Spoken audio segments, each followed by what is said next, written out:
and calculate 256 different random Diffie-Hellman sessions in advance, and then present his Diffie-Hellman public parameter to me and to you in such a way that they would calculate the same first byte of the hash.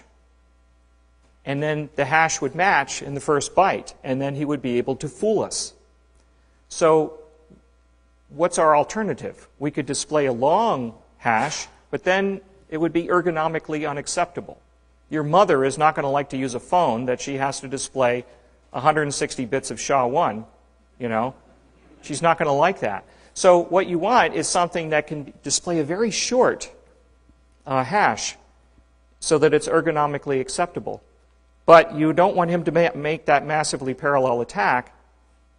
Well, we display 16 bits, so we'd have to do 65,000 of these, which isn't that hard because everybody has access to, you know, getting access to enough processing power to do 65,000 Diffie-Hellmans is not that hard. So how do you stop him? Well, the way you stop him is that you make sure that he doesn't know my Diffie-Hellman public parameter at the same time he knows your Diffie-Hellman public parameter. Because if he knows them both, he can calculate something that will satisfy this hash collision requirement. So instead of me sending you my Diffie-Hellman public parameter to start the protocol off, I send you a hash of it. I hash it first and send you the hash. And then after you get that hash, you send me your Diffie-Hellman public parameter. After I get your Diffie-Hellman public parameter, now I send you my real Diffie-Hellman public parameter. Not just a hash of it, but the real one. Remember, I just sent you a hash of it before. So you hash the real one and see if it matches the hash one I sent you in advance. And if it matches, then good, we proceed with the protocol. But what this means is the man in the middle doesn't know both of them at once. He knows the hash of mine before but he doesn't know my real Diffie-Hellman public parameter. So without knowing it, he can't do the kind of attack I described. So we force him to make only one guess. He's got to make just one guess. He can't make 65,000 different guesses until he finds the right one. He can only guess once, and he's got to get it right. And if he gets it wrong, we're going to catch him. So if we display 16 bits of hash, he's only got one chance in 65,000 of success. And that's a nice position for us to put him in, a bad position for him to be put in. He's not going to be insane enough to try a wiretap where he has only one chance in 65,000 of success. People that do wiretapping generally don't want to get caught. So these are impossibly pessimistic odds, and so he's never going to try it. This is called hash commitment, and the ZRTP protocol uses hash commitment. And that's why the hashes can be so very short. We could have even displayed 1 byte, and then it would be one chance in 256 of success, which is still too pessimistic for the wiretapper. But we displayed 2 just to make people who really want to be sure. Yeah?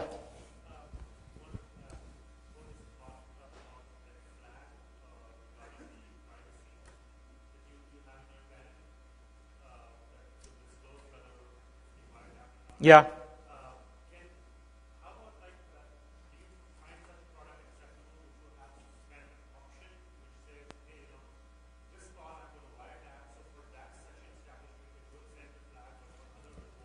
Well, I don't have a problem with one that does it on a session-by-session basis, but I think that to be in compliance with CALIA, that would violate CALIA, because CALIA says that you're not allowed to tell the participants of the call that they're being wiretapped. So, we can't do it that way. We're going to have to do it on a product-by-product basis. That way we can be in compliance with CALIA and still allow people to choose which products they use. Now, I predict that the market will encourage people to make products that don't disclose. I think that's fine. Yeah. That's why I did it, and that's why I have a patent on this. I don't like patents, but I'm going against my natural revulsion to software patents because I want to use patents for good instead of evil. The higher social purpose of protecting democracy.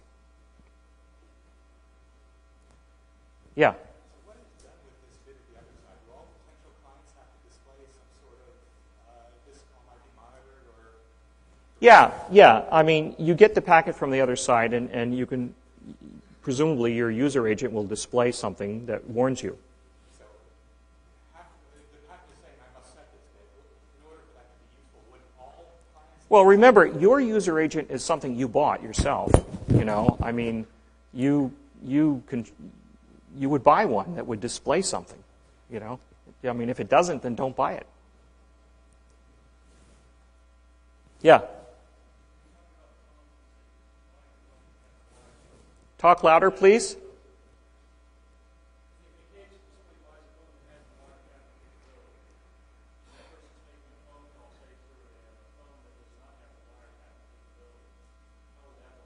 The phone that at the other end would display something, you know, that warns that party that the other party's possibly giving up his key.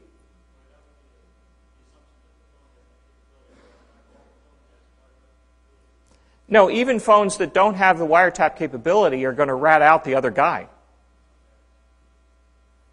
That's what you want. You want to buy, I mean, if you generally don't like to have your phones wiretapped, you would buy a phone that would tell you when the other guy's doing it. Yeah.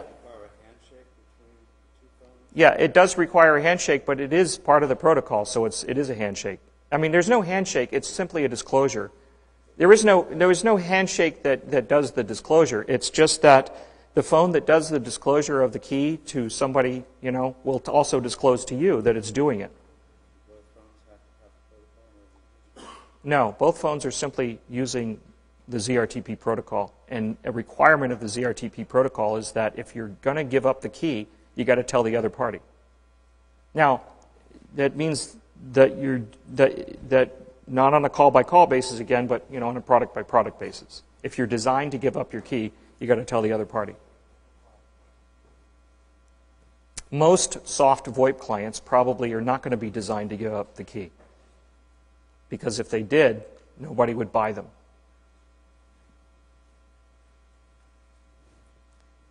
Yeah, in the back there.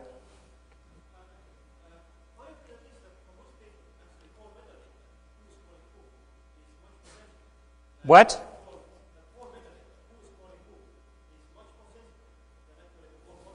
Yeah, that's a matter of traffic analysis, and my protocol does nothing to protect the traffic patterns. In fact, John Callis here is going to give a nice talk about the difficulty of protecting traffic patterns. It's very hard to do, and John is going to explain to you why. You know, a lot of people are interested in protocols like Tor that are using a lot of intermediaries to try to disguise who's talking to who. But it's pretty hard to do because when you have a real-time protocol like telephone calls, it's more difficult. You can sequester email for a few days while you bounce it around a few times and try to hide where it's going. And eventually it'll pop out the other end. You might be able to do it there the longer you keep it hidden. But with phone calls, there's a real-time requirement. And so with phone calls, it's much more difficult to know the timing and size of the traffic. If you can look at both endpoints, you can figure out who's calling who. I'm sorry, John. I think I just gave away some of your material. Okay. Yeah.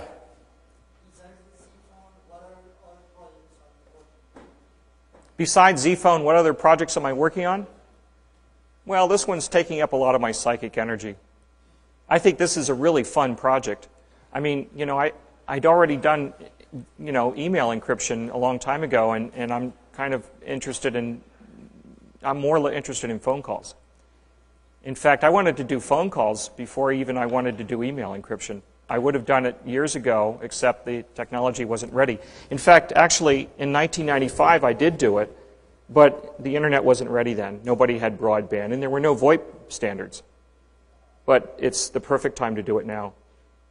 And I'm going to stick with this one for a while until it gets widely accepted. And then maybe I'll work on global warming or something.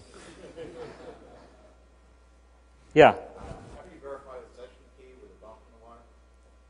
Well, the bump in the wire would display the short authentication string, and you would look at it and read it aloud to the other party. It's not the only way you can do it, though. I mean, the protocol does allow you to use digital signatures if you've got a PKI already installed in your organization and it's up and running and you don't have to go through any extra trouble and you've already got it. Then the ZRTP protocol allows you to digitally sign the short authentication string and send it to the other party, so it could be done automatically. I put that in because I know that there are a few customers out there that already have PKIs. I generally don't like PKIs because I've seen how many companies died trying to build PKIs. But if you've already got one and you've already paid the blood, sweat, and tears to build it, then more power to you. You can use it if you got them. Smoke them if you got them, you know. The protocol allows for that. Yeah?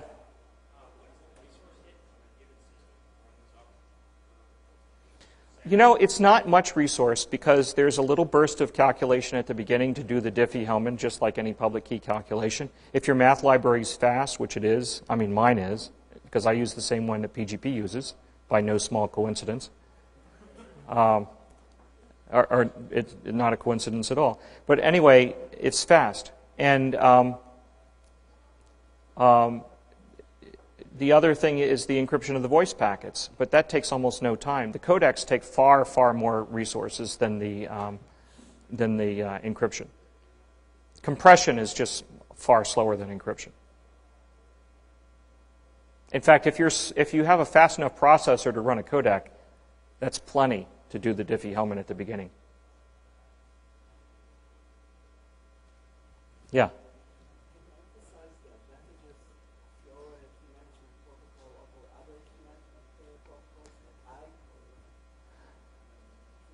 Well, you know, this protocol, the question is, why is this protocol better than other key management protocols? This one's purpose-built for VoIP. And, you know, the IETF is looking at other protocols for VoIP. And in fact, you could use IKE, for example. You could use IPsec.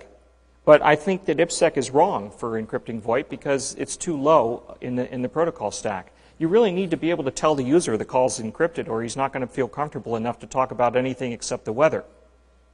So IPsec is so far down. There's nothing in, you know, in the protocol that will tell the upper layers that there's encryption going on. Maybe the other endpoint doesn't have IPsec.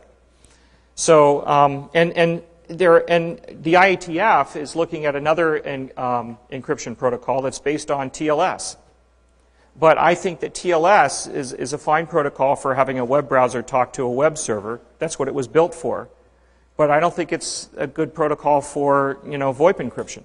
I think that what you've got with VoIP encryption is you have a unique opportunity to use the real-time connection between two human beings.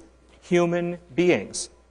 That, you know, if you look at all the things that go on, all these attacks on trying to make secure connections between a web browser and a web server, they're not really assuming two human beings, you know. But phone calls generally are two human beings. Or if they're not, if it's an answering machine, you're probably not going to talk about really secret stuff to an answering machine. Not because the encryption might be weak or maybe it's not encrypted. That's not the reason. You don't say secret stuff to an answering machine because you're afraid that somebody besides the person you wanted it to hear it will listen to the recording. So generally speaking, the time that you really need to have encryption is when you're talking to another human being. And so my method of authenticating the call, of making sure that there's no man in the middle, is something that really works well when there's two human beings.